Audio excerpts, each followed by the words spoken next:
chapter 23, verses 12 to 22.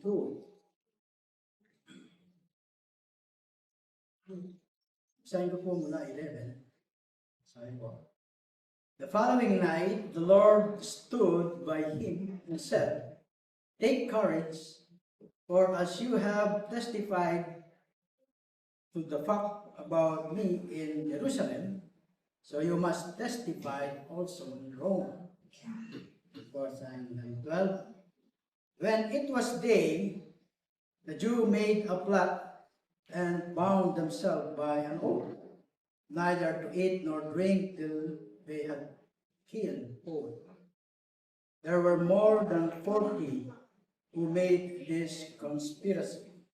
They went to the chief priests and elders and said, "We have strictly bound ourselves by an oath to taste no food till we have killed Paul. Now, therefore, you, along with the council, give notice the tribune to bring him down to you, as though you were going to determine his case more exactly, and we are ready to kill him before he comes near." Now the son of Paul's sisters heard of their ambush, so he went and entered the barracks and told Paul, called one of the centurion and said, "Take this young man to the tribune, for he has something to tell him."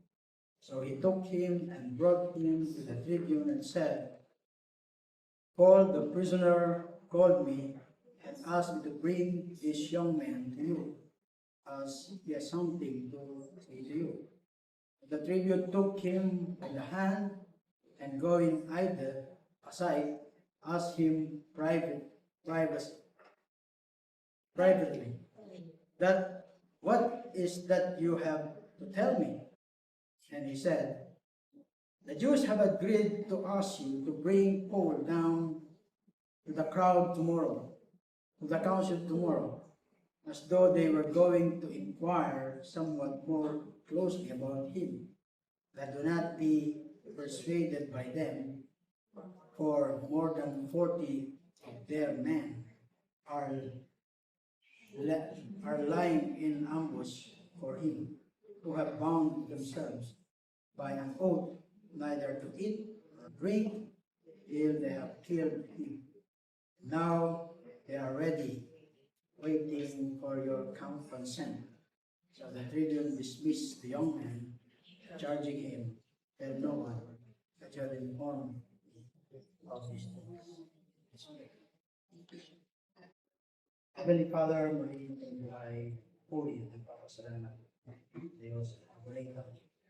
Salamat na Diyos, hindi nakakarinig ang iyong salita. Salamat o Diyos, pagkat alam namin ang iyong mga Espiritu na siyang manguna as we continue sa iyong pag-aaral sa iyong mga salita. Lord, help us understand. Kailangan magawaan, of course, magkaroon ng reflection sa aming mga buhay. Ang mga salita ng Diyos ay patuloy maging encouragement, maging kalakasan namin sa oras na kami rin ay daranas ng mga bagay na gaya ng puso. Sa aming pagpapatuloy, namin tinitiwala ang lahat ng from mind o sa malhali sa aming kaligtahan. Ay manalangin sa pangalan ni Jesus. Dahil ay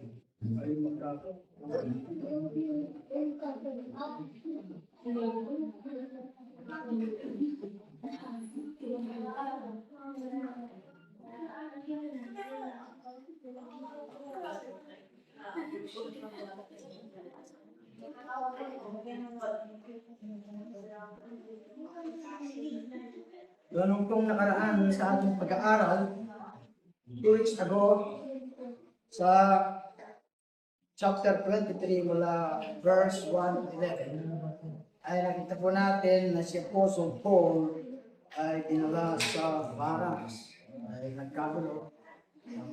nagkaroon ng yung gusto siyang, sabi sa verse 10, and when the dissension became violent, the tribune, afraid that Paul would be torn to pieces by them, commanded the soldier to go down and take him away from among them by force and bring him into the barracks. So si Apostle Paul ay hinarap kay Ananias sa pag-aaral na kanan, yung high priest. At nakita natin na siya ay nakasuhan, no, na naghahayag ng mga pangaral na hindi ayon sa kanilang katawan. Dito sa mga pag-aaral natin itong nakaraan, yun yung kanilang dahilan. At patuloy sa ating pag-aaral, no, napakahalaga na maalala natin yung sinasabi ng Timothy 3:16. That all scripture is given by inspiration of God, and it's important, it's profitable for doctrine, for reproof, for correction, for instruction in righteousness, that the man of God may be perfect, thoroughly furnished unto all good works. Bakit ko po sinasabi ito? Dahil kung bibigyan natin ng diin na ang mga katotohanan na ito ay isang bahagi ito ng tulad ng nangyari dito sa Acts. Kung titingnan natin yung Acts, wala pong particular na pagkakataon nito na nabanggit dito sa ating pasahe yung patungkol sa Diyos. Hindi nabanggit yung patungkol sa ating Panginoon sa Kristo o yung daan ng kaligtasan o yung pagtubos sa pamamagitan ng kanyang dugo. Sa iba pang mga iba pang katotohanan sa kasulatan, wala po tayong mabasa dito sa ating text. Kundi ito ay isang istorya lamang ng nangyari o naganap ito kay Apostle Paul. At maaari natin itanong sa ating mga sarili, pag tayo ay nagbabasa nitong part ng Acts na ito, ano bang profit yung makukuha ko dito? Babasa lamang ng istorya, diba? Istorya ni Apostle Paul kung paano siya dito sa ating pasay ay tinatangkaang patayin. Balak po sila. At madalas ituro at pinarawan ng Biblia ang doktrinang God's Providence. Kaya po yung ating title ay God's Providence, Providential Care of His People. At mamaya po ay bibigyan natin ng kahulugan ng pong Providence. At dapat itong maging bukal, no, ng malaking kaaliwan at aral para sa bawat mananampalataya. Ibig sabihin nito, ang Diyos ay hindi malayo. Walang pakialam o walang malasakit sa mga pangyayari sa ating pang-araw-araw na buhay.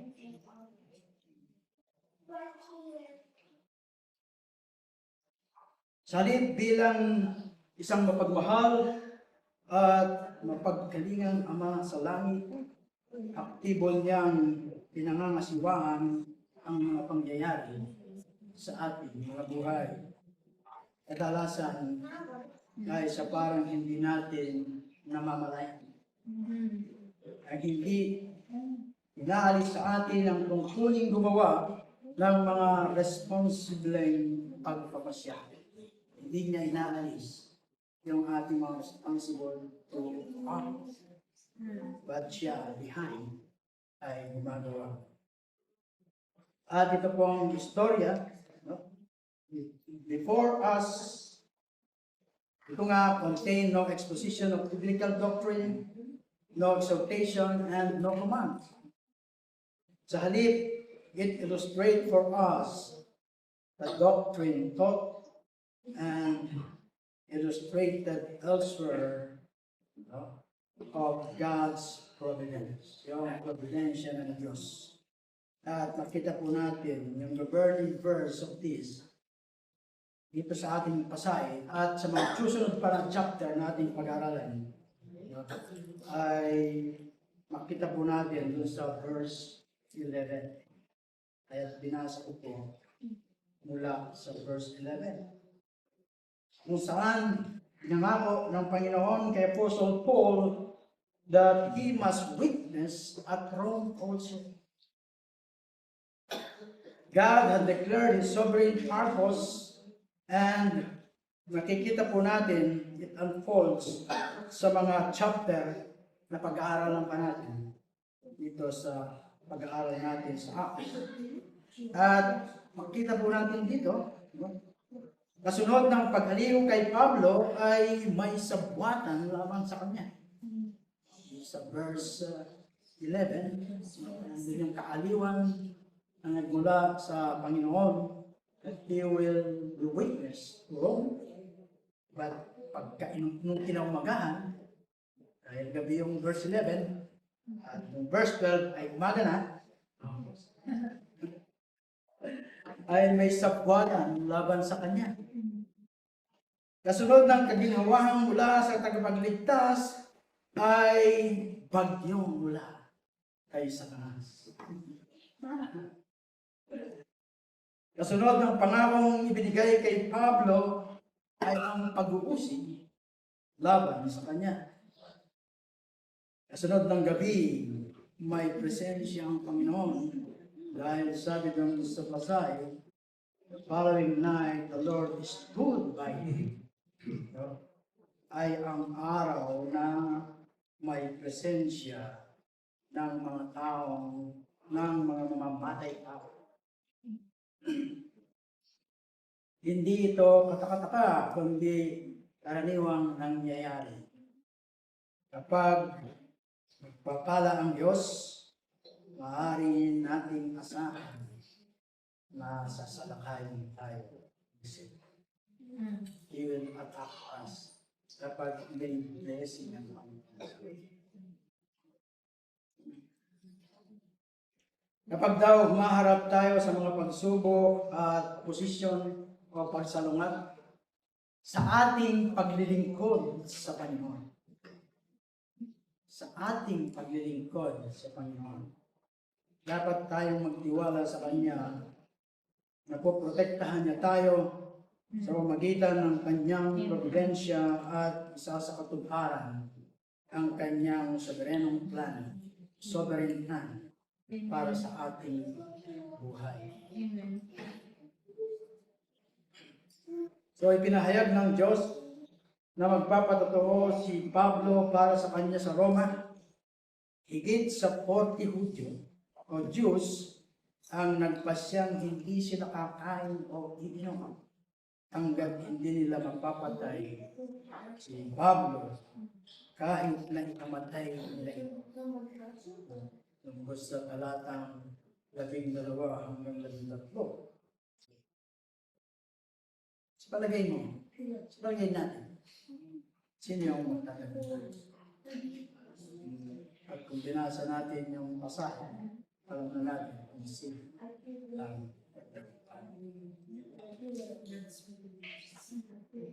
At yung pamangkin ni Apostle Paul na anak ng kanyang kapatid na babae, he was in the right place in the right time. Kung kaya't nakasagap siya ng hangin nung balak nila na gawin kay Apostle Paul. Kaya't nagtipon yung commander doon sa mga susunod nating pag-aaralan ng 470 armadong sundalo upang yatid ng ligtas si Pablo sa gobernador ng Rome Amen. na si Felix sa Caesarea. So nagtagumpay ang Diyos dun sa kanilang bahay. At kita natin sa ating mga pasahe that we all will face trial and opposition in our service for the Lord. Yung sa ating paglilingkod sa Panginoon. Ibang usapan kapag tayo ay maranas ng mga trials at opposition sa magitan ng ating mga maling ginawa o mga maling ginagawa. But dito makita natin, no, in His service sa Panginoon, paglilingkod niya for the Lord, ay tumaharap siya ng mga trials and opposition. At wala daw servant of Christ na exempted from trials and opposition. Hindi may tuturing na karaniwang mananampalataya lamang itong si Apostle Paul. Walang ibang tao sa kasaysayan ng simbahan ang ginamit ng Diyos ng may ganong kalakas na kapangyarihan gaya ng paggamit niya kay Apostle Paul. Dahil dito maaaring isipin ng sinuman na gagawin ng Diyos na maging maayos at walang hadlang ang landas ng dakilang taong ito upang may sapatuparan niya ang lahat ng maaari niyang gawin. Dahil he is a great apostle, a great preacher, so magiging smooth yung kanyang pangangaral, pagdadala ng mabuting balita. Ba't hindi po gano'n yung nakita natin kay Apostle Paul? Ngunit yung ating nabasa patungkol sa kay Apostle Paul ay malayo dito sa katotohanan na nabanggit na kung ikaw ay naglilingkod sa Panginoon ay di ka nadaranas ng mga trials and opposition. Narito at naisulat ni Apostle Paul dun sa 2 Corinthians 11:16 to 33. Binasa ng ating scripture reader yung mga dinanas ni Apostle Paul. Kung si Pablo na isa sa mga pinakapiling lingkod ng Diyos ay dumaan sa ganung mga pagsubok, wala ni isa sa atin ang ligtas sa mga ito. Gayunpaman, dalas na nagugulat ang mga mananampalataya kapag nakararanas sila ng mga pagsubok habang sila ay naglilingkod sa Panginoon. Kung kailan pa ako naglingkod, kung kailan pa ako naging mananampalataya, saka ko pa dinanas ang mga ganun. Yan yung madalas natin maririnig iba sa mga patatagal na mananampalataya. Iisip nila kung mamumuhay ako para sa aking sarili, ibang usapan niya. Marahil nagdadanasin ko yung mga ganitong mga trials and opposition. Inaasahan ko na ang pagdidisiplina ng Diyos sa ganoong mga sitwasyon if I live my own life. Ngunit narito ko at nagsisikap na maglingkod sa Panginoon, tapos ay nangyayari ang mga bagay nito sa akin. Marahil kung kaya marami ayaw maglingkod. Dahil ayaw nila yung mga trials and opposition na kanilang naranasan. Dapat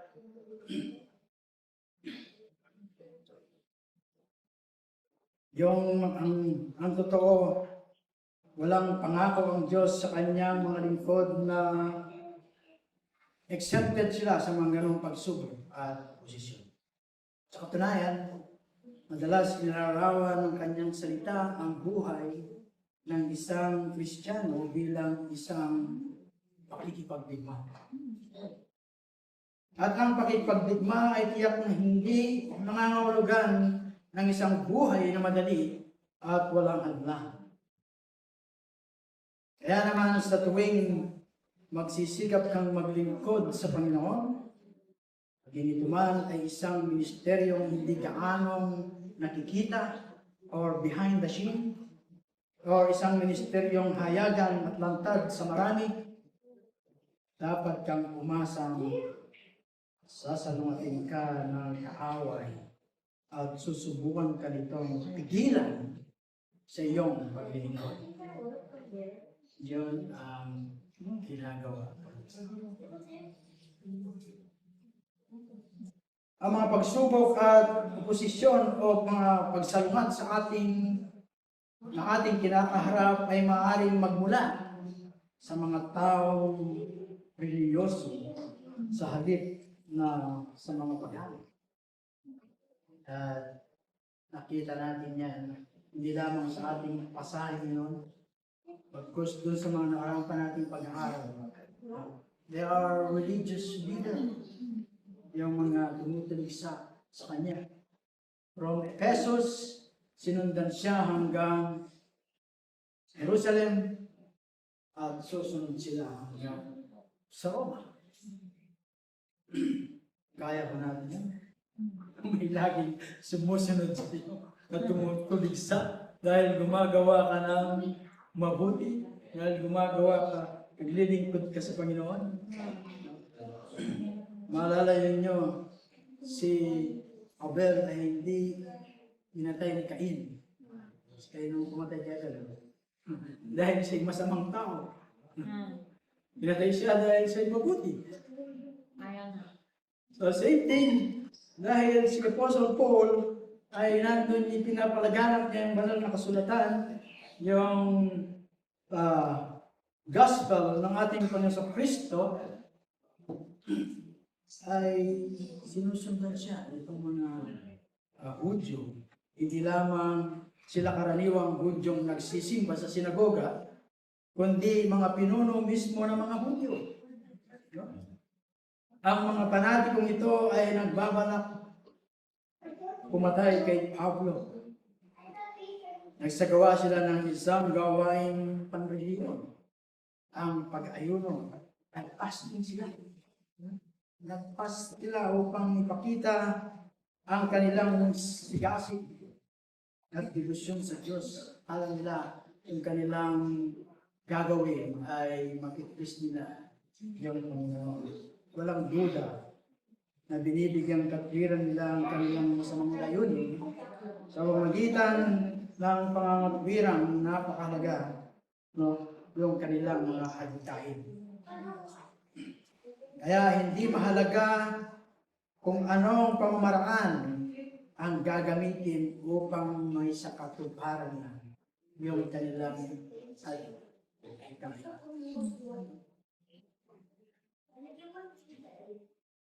Dahil nasa isipan nila ang suwail na Hudyong itong si Apostle Paul, naglalakbay sa buong Imperyo Romano upang ipangaral sa maraming ang mga hentil ay makakalapit sila sa Diyos, maaari silang makalapit sa Diyos na hindi sila nagiging Hudyo. Kung hindi siya mapapatahimik, sabi nga, sa legal na paraan, hindi siya makuha sa santong dasalan.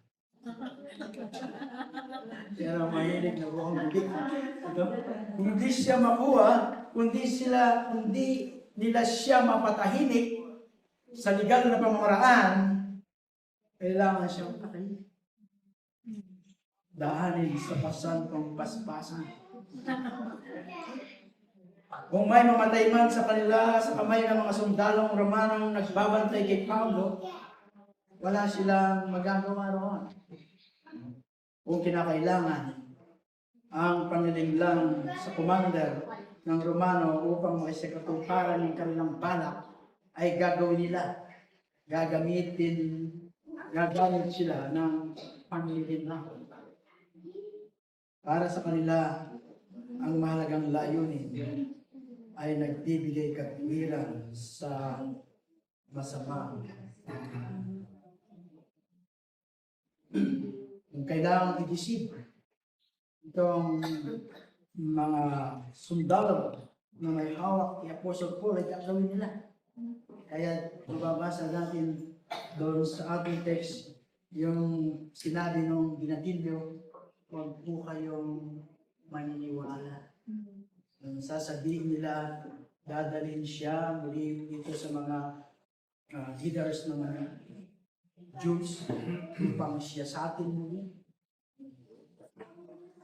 But huwag kayong maniwala, sabi ng pamangkin ni Pablo. Pagkat bago pa siya makarating doon, tatambangin siya. Puso na yung ambush mo. Hindi lang sa panahon na yung ambush na rin mo.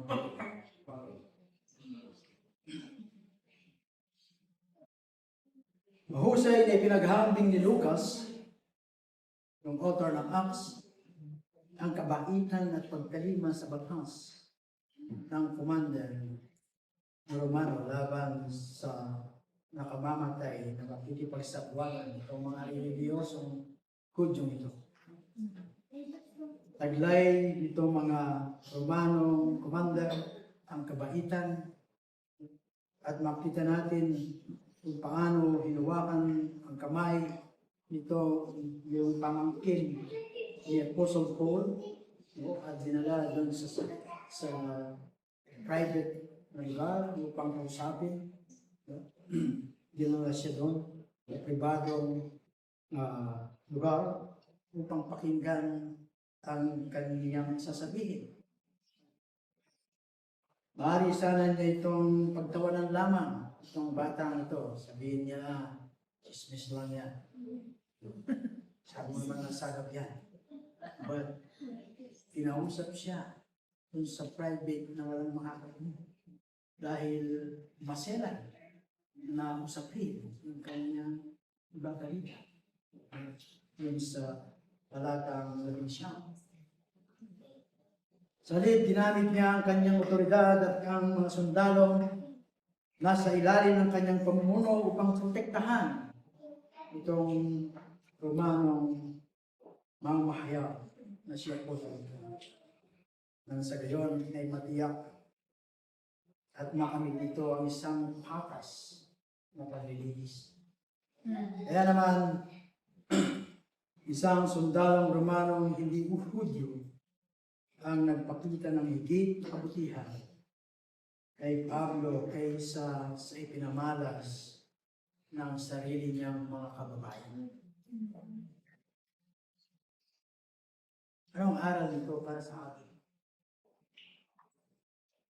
Huwag tayong magtaka kung ang pinakamahigpit na kritiko at sumasalungat sa ating paglingkod sa Panginoon ay nagmumula mismo sa loob na iglesia. Dahil nakita natin dito sa case ni Apostle Paul.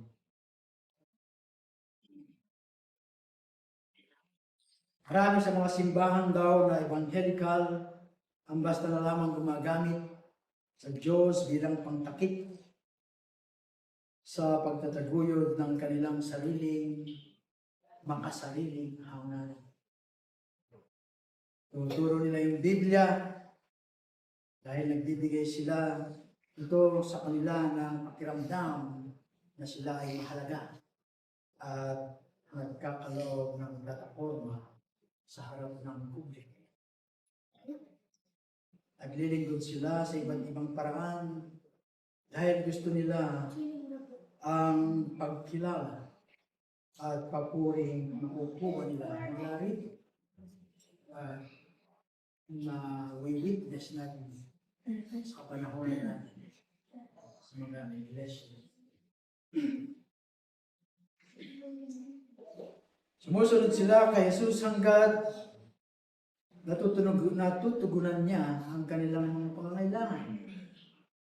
Ngunit sa kabilang banda, sa kanilang mga puso, hindi nila kailanman ialis ang kanilang sarili sa trono upang iluklok ang Panginoong Jesus sa kanilang mga puso upang bilang Panginoon.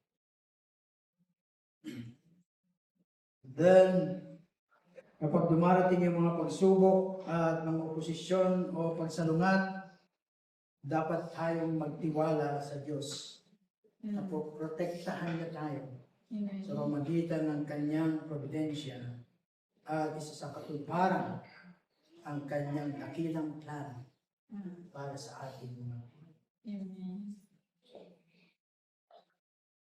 Nakita natin sa ating pagbasa doon sa talatang 11. Nandun yung take courage for you have testified the fact about me in Jerusalem. Sa ibang salin, nandun po yung katagang mas. Dapat kang mag-witness patungkol sa akin kung paano ginawa sa Jerusalem. Ganon din sa Roma. Na magpatotoo siya sa Roma. Walang sinabi ang Panginoon kay Pablo tungkol sa nakaabang na plot o sa tatangka o sa balak na pagpatay sa kanya, sa kanyang buhay, o tungkol sa alinman sa iba pang pagsubok na kanyang kakaharapin, kanyang pagpunta sa Roma. Wala siyang nabanggit ng gano'n. Ang sinabi lang ng ating Panginoon, sabi niya, the following night, the Lord stood by him and said, take courage, for as you have testified to me the facts about me in Jerusalem, you must testify also. Hindi niya nabanggit. Wala siyang binanggit o nabanggit na sa pagtungo sa Roma ay mayroong mga trials, mayroong sasalungan sa iyo, o mayroong magtatangka sa iyong buhay. Yan ay iniwan niya para kay Pablo na ma-discover o matuklasan ang balak laban sa kanyang buhay. Along the way, ay ma-discover habang siya ay patungo sa hirap sa maraming mananampalataya. Ayaw nilang ma-discover. Gusto nila pag nag-usap yung Panginoon, lahat ay specific. Pumunta ka sa Roma, no? Merong kabayong nakatali ron. Yun ang sasakyan mo, specific yun. Parang yung nagbutas ng ating Panginoon. But here, sabi niya, pumunta ka sa Roma. Ikaw ay witness, magpapatotoo patungkol sa akin.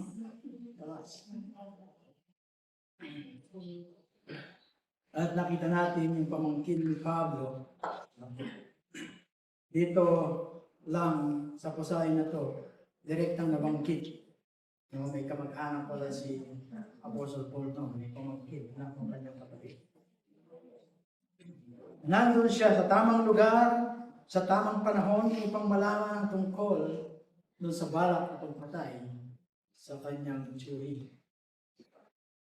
Ginamit ito ng Diyos upang iligtas ang buhay ni Apostle Paul. At makita natin dito yung mga aral no, sa mga susunod na pasahe na ating matutunghayan. Kung inyong narinig na yung 4 spiritual laws sa booklet sa pagpapahayag ng salita ng Panginoon, may 4 na law doon. Yung una, ang sabi ng first law, si Brother Anthony, sabi niya, kasi lagi nasa puso niya yung maliit na buhay. Yung nasa katarkawin. God loves you and has a wonderful plan for your life. Mahal ka ng Diyos at meron siyang magandang plano sa iyong buhay. Whether He calls you to be a housemate or ikaw ay isang katrabaho sa opisina, sa kamang inhinyero, o anumang profesyon na meron ka ngayon, no? Meron siyang plano sa iyo na mabuhay sa paraang iniibig niya at kalulwalhati, karangalan ng kanyang pangalan. Saan ka man kung naroon at anong profesyon na meron ka. Gaya ng promise ng Panginoon diyon sa exile people through Jeremiah 29:11, mababasa natin, I know the plans are for you, plans of welfare and not for calamity, to give you a future and a hope. At mababasa din natin sa sulat ni Propeta Isaiah sa chapter 8 verse 10, no? Declares to the nation that threatens Israel, sabi niya sa kanila, yung mga nag-threat sa Israel, devise a plan, but it will be thwarted. State a proposal, but it will not stand. Bakit? For God is with us. Sabi ni Isaiah. Wicked man may plan to destroy God's servant, but unless God's permit it as part of His sovereign plan, they will not succeed. God's plan over the plans of men, no matter how powerful they may think they are, even of kings. God says in Proverbs 21:1, the king's heart is like channel of water in the hands of the Lord. He turns it wherever He wishes.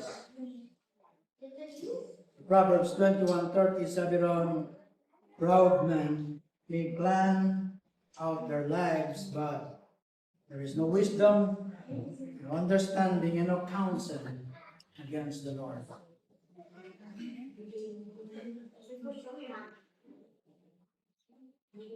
So, nandun yung soberenong plano ng Diyos para sa bawat isa sa atin.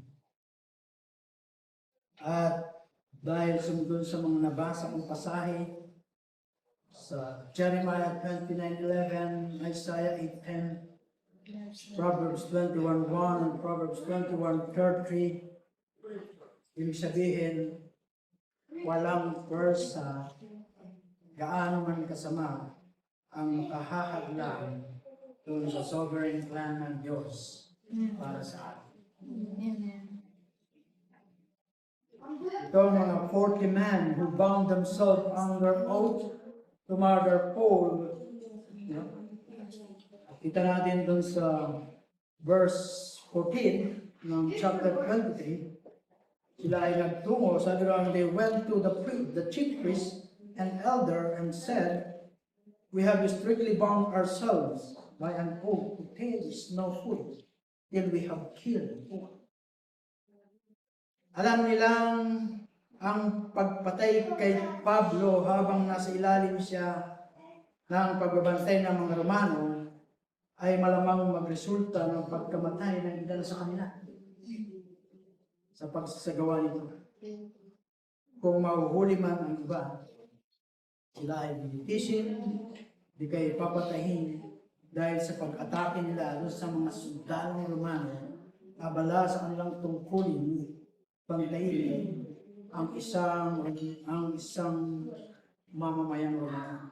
Sa kanilang pagbabanday kay Apostle Paul, kung sila ay aatake dahil nandun yung kanilang kasigasigan na patayin si Apostle Paul, maaaring may mamatay sa kanila. Maaaring may mahuli o may lilitisin at may mamamatay. Parang eksena lang sa Pilipinas. Eksena lang sa Pilipinas yung mga nangyayari dito. Ito nangyayari kay Apostol Paul. Ipinaglalaban ang mali at inalaban pa hanggang kamatayan. Hindi na nga, di ba? Ganun yung kanyang pag-iisip. No? So, hindi lang sa panahon pala natin ito. Matagal na pala ito na nangyayari. No? At makita natin kung ano ba yung katulad nito sa modernong pangungusap. Ito yung parang mga suicide bomber. Handa silang mamatay para sa kanilang hadikain kahit mali.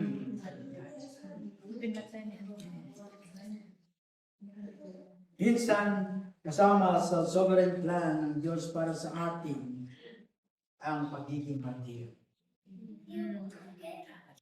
Pag narinig yung martir, takot tayo. Kaya nangyayari kalaunan kay Apostle Paul sa mga susunod natin pag-aaral. Hindi ko naman babanggitin para excited kayo. Magbabasa. At sa daang-daang libong mga banal sa buong kasaysayan, no, naging mga martir. No? Maraming beses na nabanggit na si Apostle Paul yung ni Pastor Joseph. Yung pagkamatay ng mga iba't ibang uri ng pamamaraan na pagpatay sa mga apostol ng Panginoon. Hugutan ng ulo, may pinakong patiwaring, at may mga sinunog na nakarol ng lampa. Ngunit kapag nagtagumpay ang masama sa pagpaslang ng mga lingkod ng Diyos, ito ay dahil lamang na mas mataas na plan. At dahil pinahihintulutan niya ang yes, more divine plans kung kaya inaalaw niya. Sabi ni Isaiah doon sa chapter 54 verse 17, no? Ang pangako na nakasulat doon, no weapon that is formed against you will prosper. Reverse pala niya, tingin niya.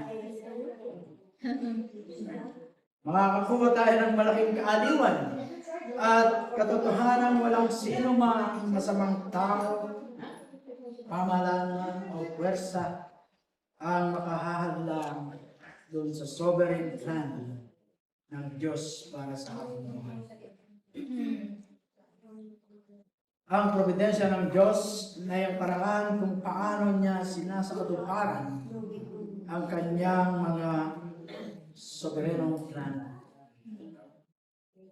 Yung salitang providence o yung banal na pagtataguyod at paggabay ng Diyos ay hindi natin matatagpuan sa Biblia. Yung sa katagang providence. Ngunit ang doktrinang ito ay pinapahayag at nilalarawan bilang isang pangunahing tema ng buong kasulatan. Gaya na lang kung nabasa natin yung aklat ni Esther, hindi direktang bumabanggit sa Diyos. Gayunpaman, ang kanyang mapagkalingang kamay ay nasa likod ng mga pangyayari.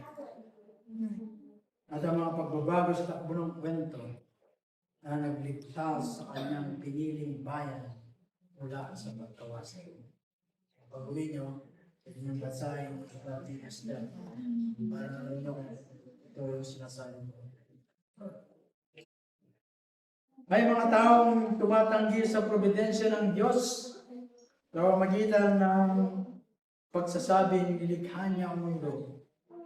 Ngunit hindi na siya aktibong nakikilaw. So He created the world and wala na siyang kakilaw. Sinasabi naman ng iba na aktibo ang Diyos sa mga pangyayari sa mundo, ngunit wala siyang ganap na kapangyarihan o kontrol sa kasamahan. Yan ang sinasabi.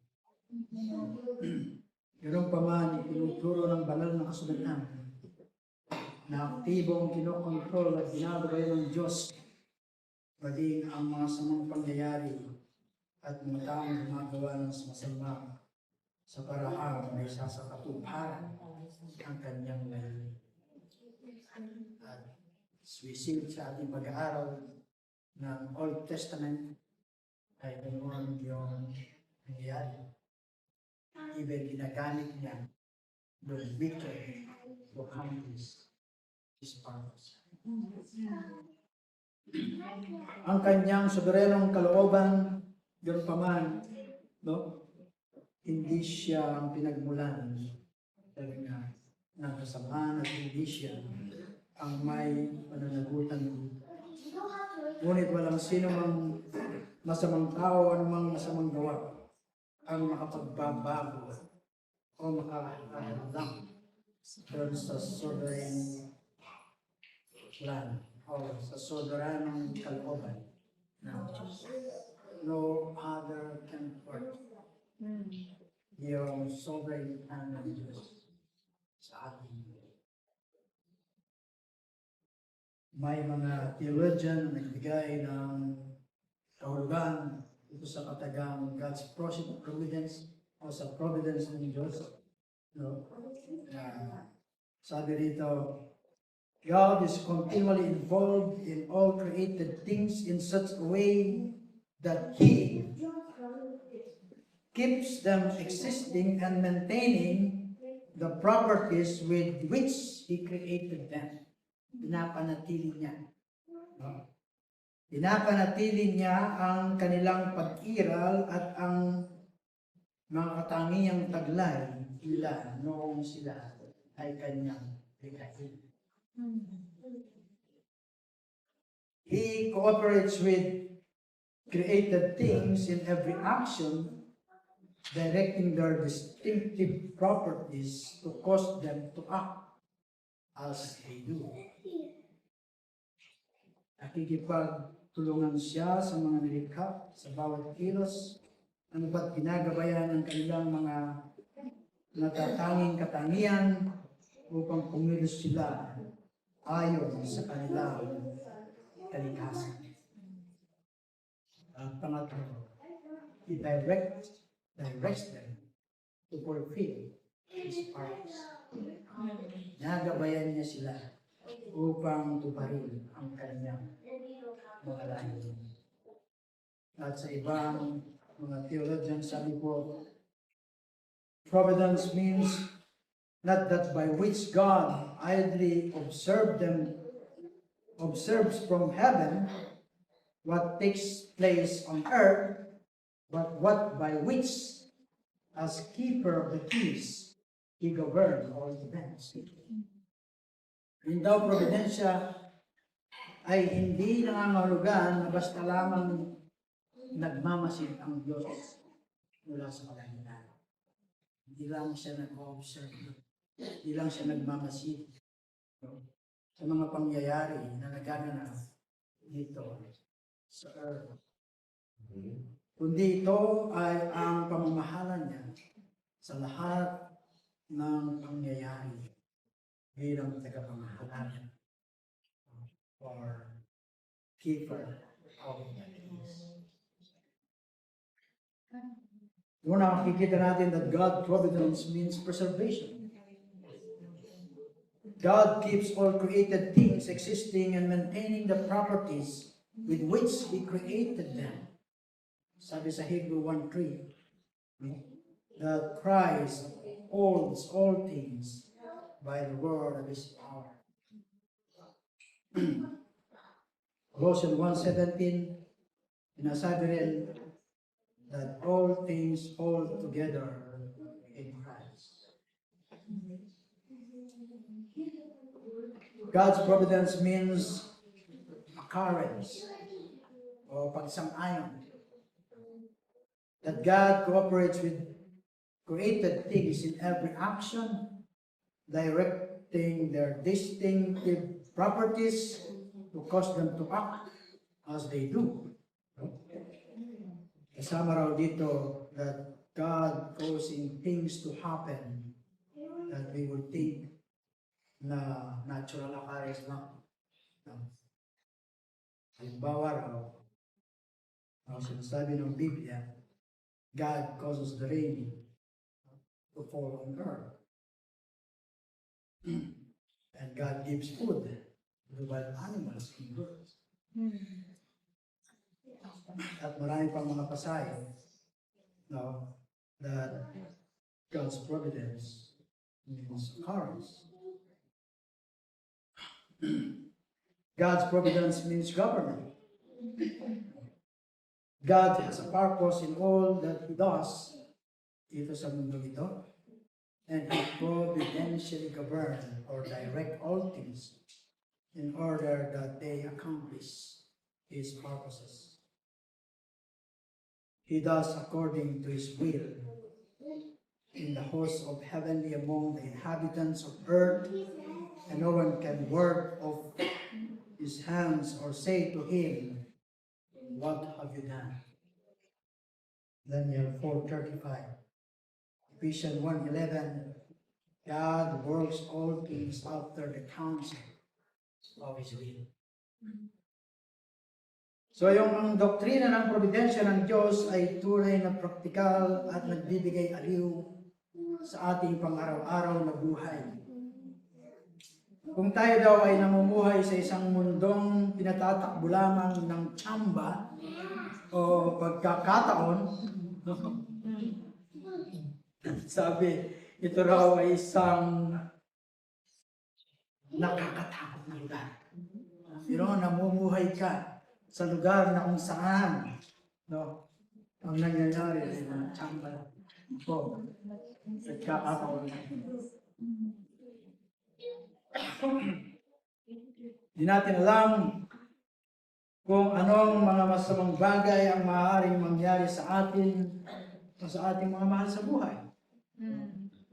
Kaya ang tanging magagawa lamang natin ay umasa sa good luck or swerte. Kaya nga sa atin, walang swerte. Walang tsamba. All it is in God's providential. Amen. Ngunit kung maging ang masamang pangyayari, yon ay nasa ilalim ng pagtataguy ng Diyos.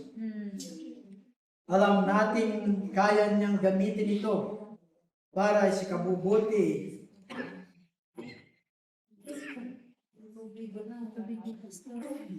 ng mga nagmamahal sa Kanya at tinawag ayon sa Kanyang layunin.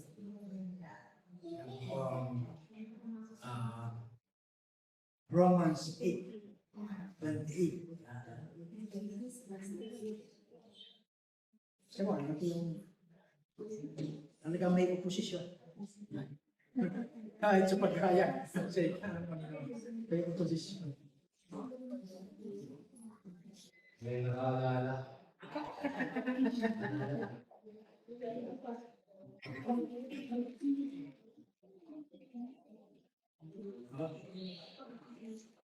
God made all things work together for good to those who love Him, to those who are the called according to His purpose. Ang mga nawalan ng mahal sa buhay ay makaalam ng masasamang taong iyon na hindi kailanman nakahadlang doon sa soberano na plano ng Diyos. Sa halip, yung mga masasamang tao iyon ay hindi sinasagawa ang kanyang mga purpose, yung sovereign plan para sa kasaysayan at haharapin nila ang walang hanggang pagkukulang. Hindi nila alam while they are doing the bad things they are doing, they are fulfilling yung sovereign plan ng Panginoon. Yan ay nakita natin sa ating mga pag-aaral sa Old Testament hanggang sa ating pagpapatungo. Hindi nila alam na pinufulfill pala nila yung sovereignong plano ng Diyos habang sinasagawa nila yung kasamang kanila. Kaya ang Diyos ay may soberanong plano para sa bawat isa sa atin. Kung ang amo mo ay gano'n na lang yung trato sa'yo, alalahanin mo, may sovereign plan. Amen. He's using the circumstances natin para i-mold na tayo, para ma-exercise yung ating mga pananampalataya. Kasi hindi lang kailangan na meron tayong pananampalataya. We need to act. Kailangan may action, may gawa ating pananampalataya. Hindi maaaring hadlangan ng sino man yung sovereign plano ng Diyos para sa so, sabi nga, yung isang picture, no? Isang, di ba lang, taking duck nun. Tinuka na yung palaka. Pero nakalabas pa yung kamay ng palaka. Sakal-sakal niya yung liig paano yan? Taking duck. Oh, nasa loob na yung ng bibig ng duck, yung palaka, pero nakalabas yung kanyang kamay at sinasakal pa yung leg ng duck. So, never give up. Ang ganda. Diba? Hindi siya nag-give up. Kasi yung buhay ng pato nasa kamay na rin. Eh, yung siya, yung buhay niya natin sa bibig ng pato. Katawid. Diba? So, Parang ang pagtatiwala sa Diyos na kumikilos ng may ganap na kapangyarihan sa pamamagitan ng kanyang sabik o providensya ay hindi nangangalugan na magiging pasig tayo o hindi na tayo gagawa ng anuman. No? Dahil God's providence, no? Wala na tayong gagawin. Sit down na lang tayo dyan. Upo. Gawin daw sa pamamagitan ng providensya ng Diyos, hindi nangangahulugan na maging pasig tayo o wala na tayong gagawin. So, nangako ang Diyos kay Pablo, kay Apostle Paul, na siya ay magpapatutungo sa Roma, ngunit nang sabihin sa kanya ng kanyang pamangkin ang tungkol sa balak na patayin siya, hindi niya sinabing, "Come, mag-alala. Don't worry." Be happy. No, nangako ang Diyos na pupunta ako sa Roma. So, huwag kang mag-alala. No? Kaya hindi na natin kailangang gumawa pa ng anumang tungkol dito. No, walang nabanggit na sinabi yun. No? Kasi, providence, God's providence. Bakit? Parating siya sa Roma. Huwag kang mag-alala, sabihin ka sa pamangkin niya. Pero hindi ganun yung ginawa niya. Meron siyang ginawa. No? Siya ay kumilos ayon doon sa hinihingi ng pagkakataon. No? Anong ginawa niya? Tumawag niya yung isang sundalo at pinasamahan ang kanyang pamangkin na magtungo doon sa field, doon sa puno ng mga sundalo. So kung sinabi sa kanya, no, hindi siya yung mismo nagsabi. No, walang transfer of kundi doon mismo na nagsabi sa kanya, yun yung nagsasabi doon sa pinuno ng mga Romano. No? Sabi nga, ipinapunta siya ni Pablo sa commander. No? At sa pagpapasalamat ay ginamit ng commander yung kanyang authority. No? Yung kanyang mga kabayo, yung 470 sundalo, no? Na pinagkaloob ng commander upang ligtas siyang makalabas sa Jerusalem patungo sa sarili. So, hindi siya naging passive o hindi siya walang ginawa si Apostle Paul. No? Kaya nang mukuna lang siya ron, no? At sinabi niya sa pamangkin niya, "Huwag kang mag-alala, akakarating ako sa Roma sapagkat siya ng sinabi ng Panginoon." I-act. No? At itinuturo ng banal na kasulatan that God ordains both the end and the means to the end. Mm. No? At sabi raw, some Christians wrongly conclude, if God has ordained that a certain number of elect people will be saved, you don't have to do anything about it. Wala na tayong gagawin. Kasi liligtas naman ng Diyos. Yung kanyang mga elect, tayo mga liligtas. Because they will get saved. No? Ang kamalian sa pahayag na ito. No? Ang katotohanan itinakda ng Diyos ng kanyang mga hinirang ay maliligtas sa pamamagitan ng pangangaral ng Ebanghelyo sa bawat bansa.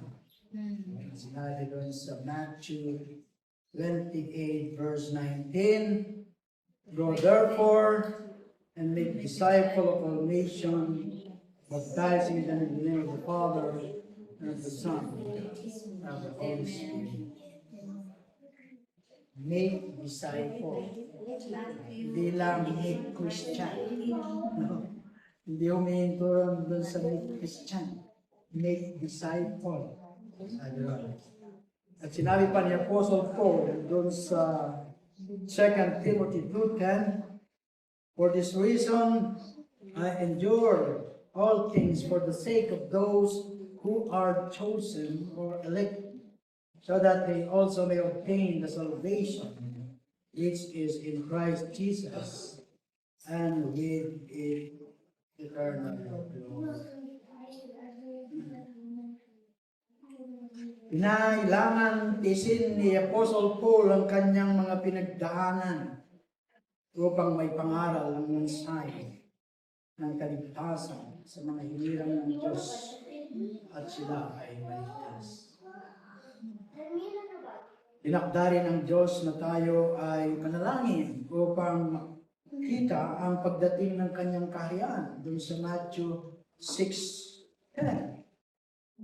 Na kahit natiyak naman ito darating, ba't kinailangan ba natin manalangin? Sabi doon, sa panalangin sa 6:10 ng Matthew, your kingdom come, your will be done as it is. So bilang pagsasara, maaaring nasa kahirapan, walang kalalagayan sa mga oras mo. Marahil ay may kaugnayan pa ito sa iyong paglingkod sa iyong naranasan mo kahirapan. Nais ng Diyos na makita mo siya sa lahat ng iyong mga sitwasyon. Anumang sitwasyon na meron ka, nais na makita ng Diyos. Nakita mo ang Diyos sa mga ito. Habang inaayos niya ang mga pangyayari upang matupad ang kanyang plano para sa inyong lahat. Amen.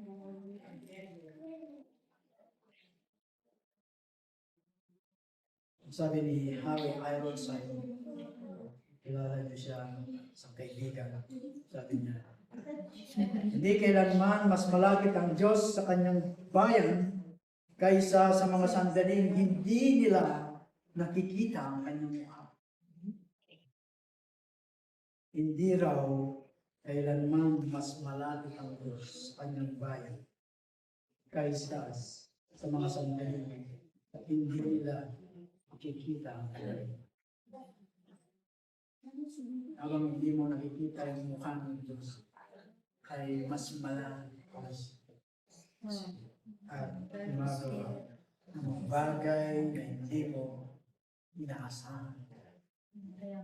Kaya naman maaari tayong magpasailalim sa Kanya at sa Kanyang kalooban habang kumikilos siya sa ating buhay sa pamamagitan ng ating mga kalalagayan.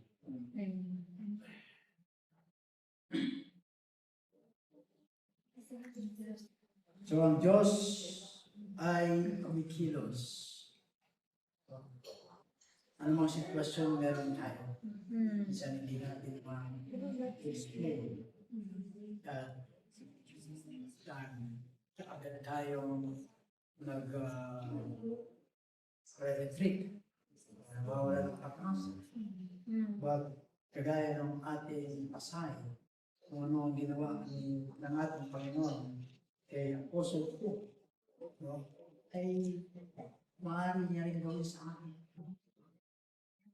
Umanas siya ng mga kahirapan, sagat, position, mga trials.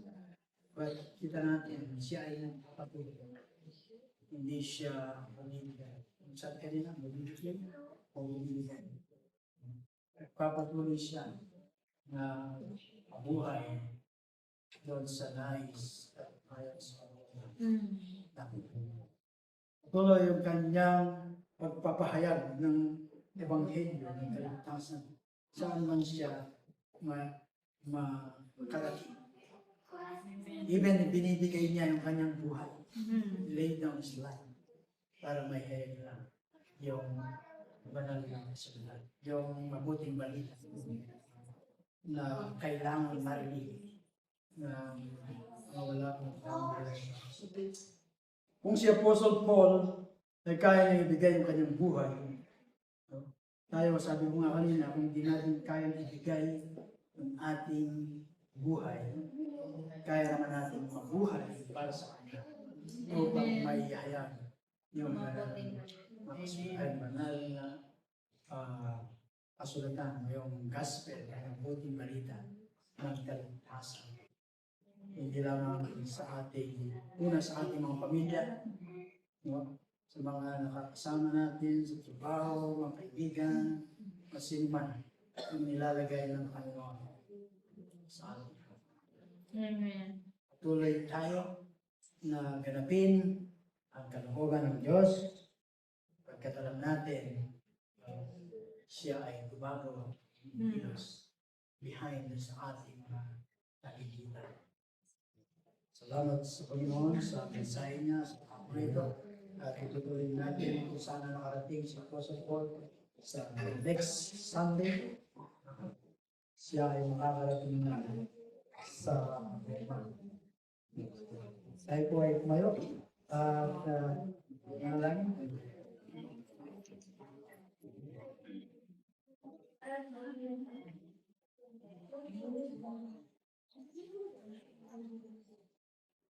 Sige lang Diyos, kami po ay nagpupuri at nagpapasalamat sa isang mensahe ng namin na pinagin sa amin. Nakita mo, God, sa buhay ng Apostle Paul, but hindi mo binanggit sa kanya, Panginoon, kung ano yung kanyang daranasin sa kanyang pagtungo sa Roma upang magpatutuko patungkol sa iyo, God. Nandun, Panginoon, yung kanyang pagnanais na makarating sa mga lugar na nais mo na siya makarating upang ihayag ang mabuting balita ng kaligtasan sa mga hindi pa nakarinig ito.